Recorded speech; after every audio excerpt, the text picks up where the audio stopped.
think enough of that. I think I'm back with Zell Miller here at Herald Square. You know, the miracle on 34th Street has become the nightmare of 34th Street here. Here's a picture from the Washington Post last week, and I want you to comment on this. I find this politically dramatic. A candidate allowing all her women staffers to appear together as if some kind of phalanx politically. What do you make of that decision to let them all pose like that? All the women, no men. Does it bother you as a woman, or does it excite you? No, it could be that, I mean, the recent polls indicate that college-educated women do not like Hillary, That's which right. doesn't surprise me. They're about half and half with Obama, yeah. That's certainly... But women with needs. Right. Don't you people have needs? Is this such an elite Republican crowd that people with needs is a joke line? Jesus, unbelievable. Yes, it is. Yeah, I'm sorry. Go ahead. It doesn't surprise me because, I mean, that has been my experience with college-educated women in a place like Manhattan. I'm at a Yaffer convention here, go ahead. They've worked hard to get where they are. They didn't get ahead by whom they're married to. And so, in other words, the smarter you are, the less Hillary you are. That has been my impression among women, certainly. I mean, the feminist types do not like her as much as I expected. Because your assessment of that? You weren't listening. No, but I know, but they've worked hard to get where they are, and therefore, And she didn't. You turned this into a meritocratic thing. The better people don't like Hillary, is what you're saying. No, what I'm saying is she is where she is because of the guy she married. Okay. That's not what feminists told us we're supposed to do, marry your way to power. Right. Let's take a look at what's running on the John Edwards website right now. It has to do with what you said yesterday in the morning on a morning TV show. Oh, good. I love to be reminded. So I've learned my lesson. If I'm going to say anything about John Edwards in the future, I'll just wish he had been killed in a terrorist assassination plot. How do we read that? Well, that's a very weird quote to run since the prior sentence. They ran it. They're running it right now. You're a poster girl for the Edwards campaign now. But yes, they're raising money on you. Well, I'm raising money on him. And from what I've read, I'm raising more money than he is. I am. How so? He only raised like $100,000, $200,000. I made more money off of that than he did. I was talking about in the prior sentence, you don't have to search through the transcript of that. The prior sentence is at the same time. Bill Maher was saying that he wished. But they didn't put the prior sentence in. They just so put your sentence. Okay. So I know all this stuff. I'm just wondering your reaction is to having people gas you, basically, politically, to raise money. No, it doesn't really make a difference. It raises more money for me. Okay, let's go right now to here's a question from an email question from Nikki Marcel, who writes, have you ever said or done, it's along these lines, have you ever said or done anything in your public commentary of which you are ashamed or which you regret? Anything? Yes. Ever? This week, based on the amnesty bill, I am sorry about anything nice I ever said about George Bush. Oh, my God. So you're not going to go the other way. There's anything bad you ever said about anybody?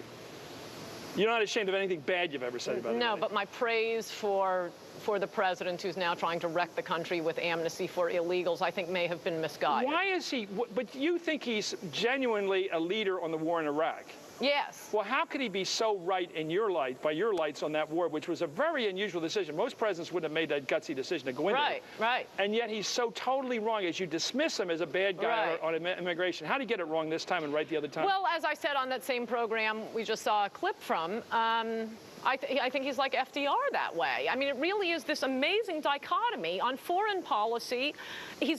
Bush was magnificent, and certainly FDR was. He crushed the Nazi war machine, but domestically he nearly wrecked the country. Yeah. It's exactly the same with George Bush. Really? Magnificent in the war on terrorism, and nearly everything he has done I thought domestically FDR was is a good at disaster. fighting Nazis and the Empire of Japan, but not so good at seeing the evils of communism. That was my distinction. And not seeing the evils of socialism in this country. We're still paying for the New Deal and Social Security. You know who's on the line? Somebody to respond to what you said about Edwards yesterday morning? Elizabeth Edwards. She wanted to call in today. We said she could. Elizabeth Edwards, go on the line. You're on the line with Ann Coulter. Hello, Chris. Do you want to say something directly to the person who's with me? I was calling, you know, in the South when someone does something that displeases us, we want to ask them politely to stop doing it. I'd like to ask Ann Coulter, too, if she wants to debate on issues, on positions. We certainly disagree with nearly everything she said on your show today, but it's quite another matter for these personal attacks. The things that she has said over the years, not just about John, but about other candidates, lowers our political dialogue, precisely at the time that we need to raise it.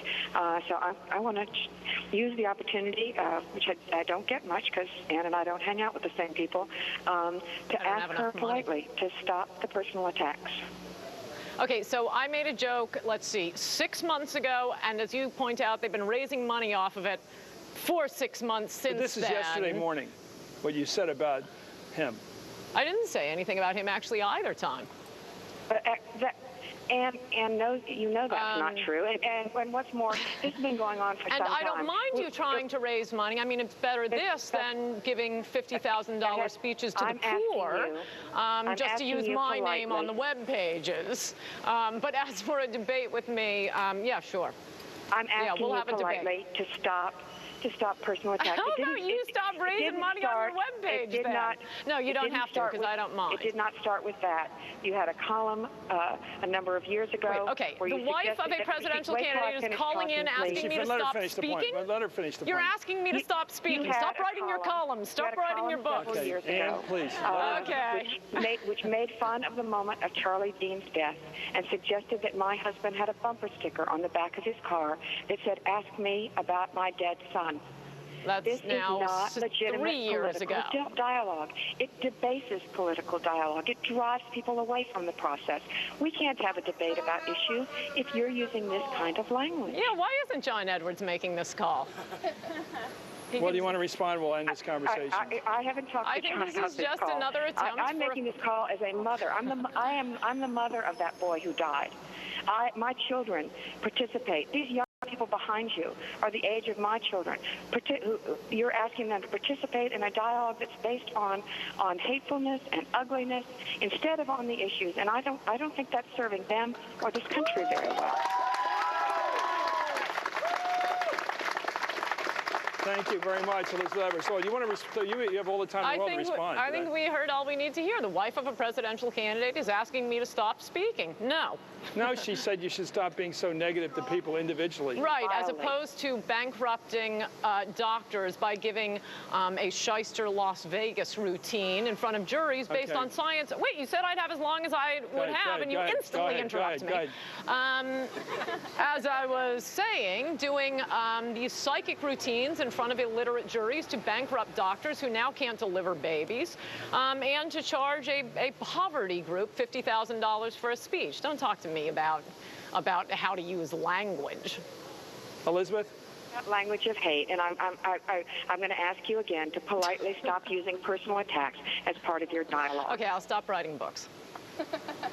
Why do you if talk you about? Can't write them without them, then that's fine. Why do you talk about Hillary's chubby legs in your book? Why do you? I mean, I might fall into the category of personal attacks. I don't know, but why do you do that? Why do you talk about Monica Lewinsky's chubbiness? If she were skinny, would it have been okay? I don't know. Read the sentence. I read the whole sentence. I couldn't feel the context. Well, why you'd do you have bring to up give the word it to me, chubby? and I could explain Why it. do you make fun of Hillary's chubby legs? I don't know. You're going to have to give me the sentence. It's in the afterword of your book. I just read it this morning. Well, read the sentence. We'll be back and read the entire sentence. We'll come back. I don't know why we're reading. The full intellectual context will be coming in just a moment. Thank you.